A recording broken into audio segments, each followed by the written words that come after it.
আব্বু আম্মুর ডিভোর্সের 18 বছর পর নানু বাড়িতে যাচ্ছি। ছোট বোনের বিয়ে, তাই না গিয়েও পারছি না। আম্মুর উপরে রাগ থাকতে পারে, কিন্তু বোনের উপর নেই। তাদের ডিভোর্সের পর আমাকে আব্বু তার কাছে রেখে দেয়।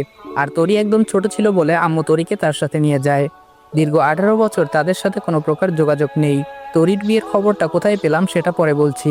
হঠাৎ ড্রাইভার বাস থামালো। যাত্রীরা সবাই একটু থমকে গেল। এটা তো লোকাল বাস না, তাহলে বাস থামিয়ে যাত্রী নিবে কেন? আমি ছোটবেলা থেকে একটু ঘাড়তেরা টাইপের, একটু বদমেজাজি আর ঘাড়তেরা। আব্বু এটা নিয়ে সবসময় আমাকে বোঝাতেন, কিন্তু আমার পরিবর্তন হয়নি। পরে তিনি একসময় বুঝতে পারেন এটা আমার পরিবারের অপূর্ণ ভালোবাসার ফল। দীর্ঘদিন এমন পরিবারহীনতা আমাকে এমন রুক্ষ করে তোলে। আমার আচার আচরণে আনে ভিন্ন মাত্রা। নিজেকে সবসময় কন্ট্রোলে রাখতে চেষ্টা করি, কিন্তু পরিস্থিতি আমাকে সেই আগের মতোই করে দেয়। এটা নিয়ে আমি নিজেও উদ্বিগ্ন। সিট থেকে উঠে হেল্পারকে ডাক দিয়ে বললাম, সমস্যা কি? গাড়ি থামালেন কেন? হেল্পার একটু শান্ত মনে বলল, একজন যাত্রী উঠবে। আমি বললাম, ওই মিয়া ফাজলামি করেন নাকি? এটা লোকাল বাস নাকি? আর বাসে আপনি সিট খালি দেখলেন কোথায়? হেল্পার আমার কথার উত্তর দিতে দিতেই বাসে যাত্রী উঠে গেল। ড্রাইভারও গাড়ির সামনের দিকে অগ্রসর করলো। হেল্পার একটু ভাব নিয়ে বলল, ভাই আপনি মনে হয় ভুলে যাচ্ছেন, আপনার পাশের সিটটা খালি আছে। আমি বললাম, কি বললেন আপনি? আবার বলুন। হেল্পার বলে, আপনার পাশের সিটটা খালি। আমি বললাম, একদম বাস থেকে ফেলে দিব। 2টা টিকিট কেটেছি কি সাদে? হেল্পার বলে, ও ভাই সরি, মনে নেই। আমি হেল্পারের দিকে একটু রাগী দৃষ্টিতে তাকিয়ে আমার সিটে এসে বসলাম। একটা হাঁটু অপর সিটে তুলে রাখলাম। ঢাকা টু খুলনার জার্নিটা মোটেও কম না। নিজস্ব গাড়ি নিয়ে আসতে পারতাম, কিন্তু এত দূরের জার্নি দুষ্কর হয়ে যাবে।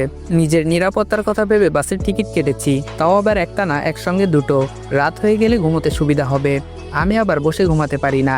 আর তার থেকেও বড় কারণ হচ্ছে বাইরের মনোরম পরিবেশ যেন উপভোগ করতে পারি জানালার পাশে বসে। যদি জানালার পাশে সিট না পাই, তাই একসঙ্গে 2টো টিকিট কেটেছি, যেন কেউ এসে ভাগ বসাতে না পারে, বলতে যেন না পারে যে জানালার পাশের সিটটা আমার। হেল্পার আমার পিছনে ভাই ভাই করতে করতে আসলো। আমি অন্যদিকে মুখ ফিরিয়ে তাকিয়ে আছি। কোনোভাবে আমি আমার সিট ছাড়ছি না। হেল্পার বলে, ভাই আমরা আপনার এক সিটের ভাড়া ফেরত দিয়ে দিচ্ছি, তবুও আপনি একটু কষ্ট করে একটা সিট ছেড়ে দিন। আমি চোখ রাঙিয়ে তাকিয়ে আছি হেল্পারের দিকে। খুব রাগ হতে লাগলো হেল্পারের প্রতি, তবে মুখে প্রকাশ করলাম না, নিজেকে কন্ট্রোল করলাম।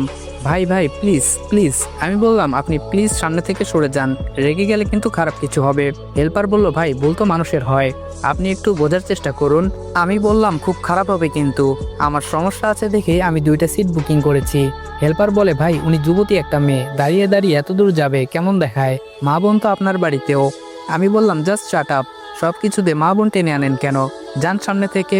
আমার ধমক খেয়ে চলে গেল সে। আমি অন্যদিকে তাকিয়ে আছি। আমার সিটের পাশে কারো উপস্থিতি টের পাচ্ছি। সিটের উপর হাত রেখে দাঁড়িয়ে আছে। বুঝতে বাকি নেই, অনাকাঙ্ক্ষিত যাত্রী। সে যেই হোক, আমার সিট ছাড়তে আমি অসম্মত। আমি একবার মেয়েটার দিকে দৃষ্টি দিলাম। দেখে মনে হচ্ছে কোনো কলেজের স্টুডেন্ট। হোস্টেল থেকে